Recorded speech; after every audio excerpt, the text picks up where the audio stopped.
படைத்தான் இறைவன் உனையே, மலைத்தான் உடனே அவனே.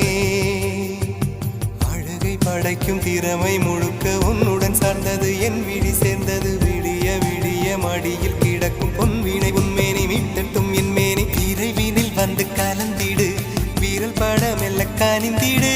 உடல் மட்டும் இங்கு கிடக்குது, உடன் வந்து நீயும் உயிர் கொடு. பல்லவன் சிற்பிகள் அன்று பண்ணிய சிற்பத்தில் ஒன்று, பெண்ணென வந்தது இன்று சிலையே. பல்லவன்